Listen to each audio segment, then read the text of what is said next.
Chapter 1. I'd slipped the letter into my jeans pocket the moment I saw it, feeling the faint crackle of paper between my fingers. Didn't need to ask who sent it, the bastard. Bloody Marty. He thought I wouldn't be able to stop Jake from reading it, but I'd left early, laughing off my boyfriend's surprise, and caught the first tube up into town. Now I was here at Jake's office, rifling through his mail tray, trying to stop my world from being blown apart. It had been a stupid thing to do. Mental note to self, never agree to have any kind of reunion with an old boyfriend, and, if you have to, whatever you do, don't go drinking with him. Especially not in the Heaven nightclub. God knows what had possessed me. It couldn't have been the sex. Even though Jake was a good 10 years older than Marty, he was far better in bed, by miles. You weren't supposed to admit that kind of stuff these days, were you?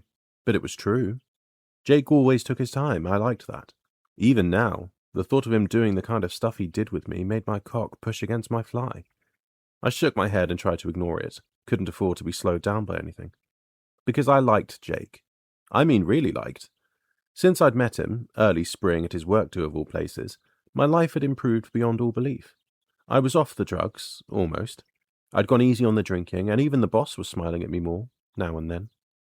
Not only this, but what was rare for me, I hadn't messed around with anyone apart from Jake since we'd been together. Not since last week, that is. Bloody Marty. How could I have been so stupid? And what the hell was Jake going to do when he found out? I couldn't bear the thought of losing him. Couldn't even begin to imagine it. Whatever the cost, I had to stop him finding out. I made a quick search of the rest of the mail on my boyfriend's desk. Found nothing else with Marty's handwriting, so sat down on Jake's executive chair and took out the letter. When I glanced at the clock, it showed 7:30 a.m. I know Jake usually got here for 7:45, and his secretary arrived at 8, unless there was something urgent on. Today, I hoped there wasn't. I fingered the letter. I should just shred it, cut the bastard out of our lives, try to find some way of stopping him doing this again, although God knows how. I shouldn't read it. Still, I had 10 minutes before I needed to leg it, and the next thing I knew, I was tearing open the envelope, hands trembling, and unfolding the paper inside. Dear Jake, you don't know me, but my name's Marty Smithson, and I used to know Danny. I gather you're a straight-up kind of a bloke, so I won't mess with you.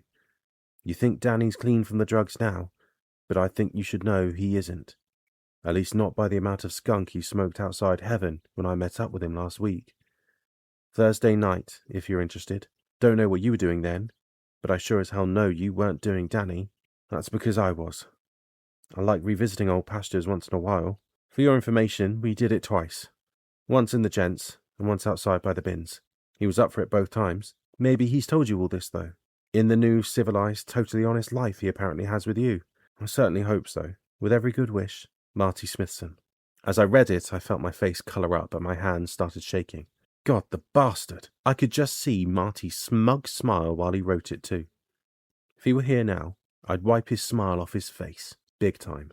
As soon as I'd finished the letter, I tore it into as many pieces as I could and stuffed the paper into my back pocket. Then I put my head into my hands and a small groan escaped me. The trouble was, Marty was right. I'd been out of my head the night I met him, and I'd have been up for it with the first bloke who came along. I never should have let myself get into that state. And I should never, under any circumstances, have been out with Marty anyway. Reunions never worked. It was all my own fault. Again. If I hadn't dumped him like I had just after I met Jake, then maybe he wouldn't be acting like this now. Because I hadn't been nice. I'd been a class 1 bastard about it, so I was probably getting exactly what I deserved. I'd been drugged up at the time then too. It was the only thing which could explain it. So I didn't usually make a habit of being cruel to my exes. Now, however, all the crap was coming back to haunt me.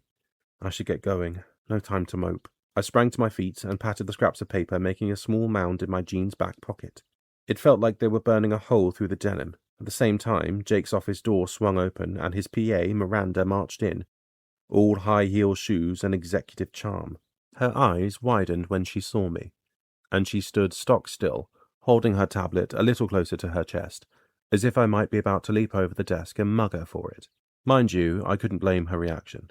Next to her, I must have looked like a tramp. Second best jeans, sweater, unbrushed hair, and the beginnings of stubble I hadn't got around to shaving yet.